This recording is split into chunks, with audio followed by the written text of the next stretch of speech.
शौनक अगरबत्ती चॅनलमध्ये तुमचं स्वागत आहे.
मित्रांनो, आपल्या हुपरमध्ये पावडर एकदम चिकटलेली आहे, बघू शकता तुम्ही.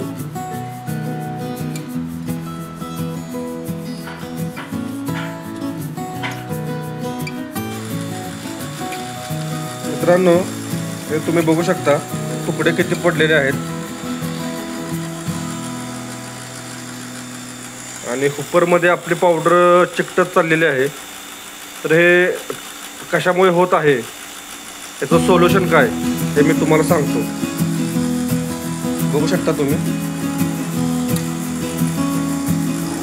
तुकडे पडतात पण एवढे पडत नाहीत.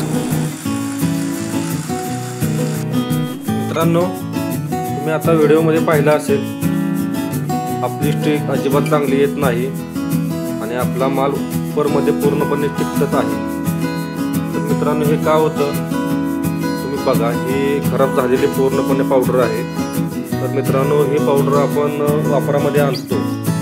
ही पावडर आपण उन्हामध्ये सुकवून ठेवतो. सुकवून झाले की तिला मिक्सरमध्ये बारीक करून ती पावडर बनवतो आणि पुन्हा वापरामध्ये आणतो. तर मित्रांनो, हे पूर्णपणे चुकीचं आहे. ही पावडर वापरामध्ये आणायची नाही. ही पावडर मित्रांनो वापरामध्ये आणल्यावरती आपली मशीन थांबू शकते, स्टिक खराब येऊ शकतात आणि आपला मित्रांनो टाईमही जातो. त्यामुळे मित्रांनो, तुम्ही सुद्धा ही पावडर वापरामध्ये आणायची नाही, हे लक्षात ठेवा. बघू शकता तुम्ही किती छान असा फिनिशिंगमध्ये माल येत आहे आपला.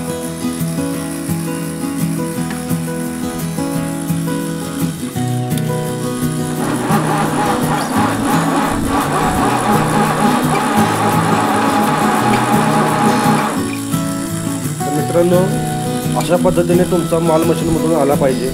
तर समजायचं की आपली प्रीमिक्स पावडर ही छान आहे आणि पाण्याची क्वांटिटी बरोबर झालेली आहे. बघू शकता तुम्ही.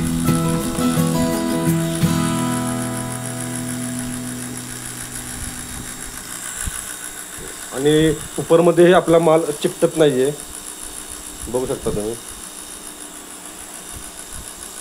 तर मित्रांनो, आपण आता मशीन चालू करून स्टिक काढून घेऊयात. मित्रांनो, मग चला तर आपण मशीन चालू करूया.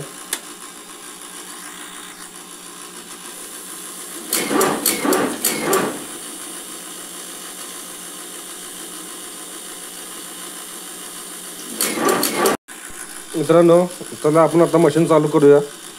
आता आपण नवीन माल मिक्स केलेला आहे.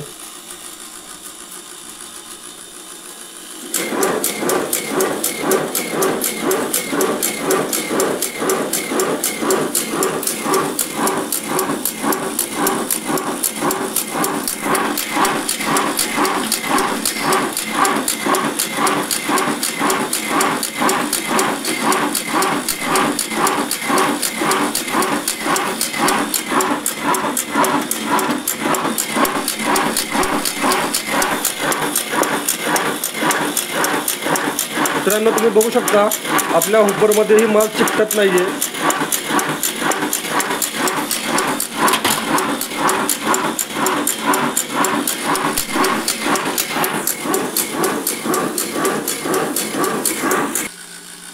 बघू शकता तुम्ही मित्रांनो, जास्त तुकडे पडलेले नाही आहेत. माल हे आपला फिनिशिंगमध्ये आलेला आहे, बघू शकता. आणि आपल्या उबरमध्ये हे माल चिकटलेला नाही आहे. तर मित्रांनो, हे कारण आहे की आपण मशीनमध्ये माल टाकत असताना हा नवीनच माल यूज केला पाहिजे. जुना माल, सुकलेला माल वापरामध्ये नाही आणला पाहिजे, जेणेकरून आपली मशीन चालू शकत नाही. तर मित्रांनो, तुम्हाला व्हिडिओ आवडला असेल तर लाईक, कमेंट, सबस्क्राईब करायला विसरू नका. धन्यवाद.